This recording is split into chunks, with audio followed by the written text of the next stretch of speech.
So talk to us about the second aspect that Indian foreign policy is being questioned at this point when it comes to wheat bans and food bans of exports. How does that then correlate? Because we're talking about the global south and the east that is being squeezed by Russia's issues with allowing Ukrainian grains to be exported. But by India doing the same, again, aren't those weakest people in the world being subjected to the same kind of issues from India? Do you see that as supporting Russia, or is it a completely different element that we don't understand in the West, that your perspective is different? I think answer is B. You don't understand in the West. But it isn't just the West, okay?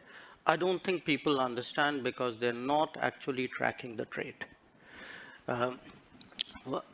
We have been exporting wheat, okay? Typically, we export about 2 to 3 million tons. Last financial year was a better year. We exported about 7 million tons.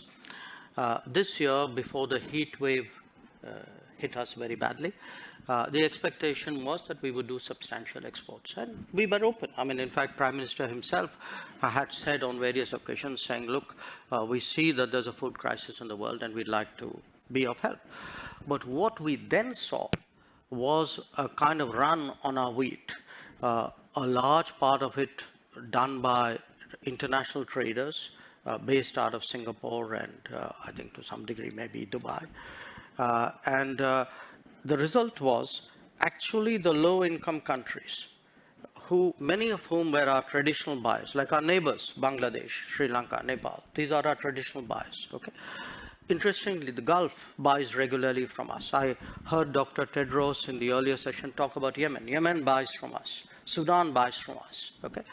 Now, what we saw was the low-income buyers were being squeezed out. The wheat was actually being stocked for being traded. So in a way, our goodwill was being used for speculation.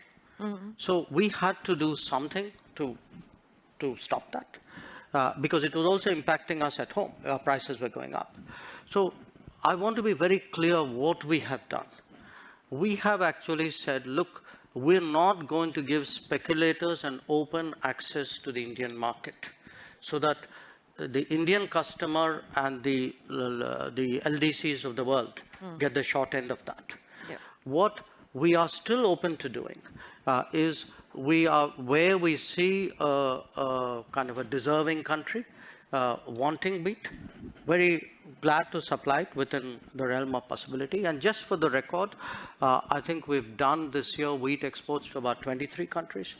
The rate of export this year, if I were to take the same period as last year, my rough sense is it's about 4x. Okay. So actually, it's gone up. And I know in many cases, foreign ministers of some countries have called me up, and we have assured them that they would have access to our markets. So this is all about stopping and curtailing speculation at the end That's of the right. day. And preventing a diversion to high-income countries with a greater possibility to buy, because what we saw happen with the vaccines, we don't want to see happen with the wheat, which was the rich people got vaccinated and the poor were left to God and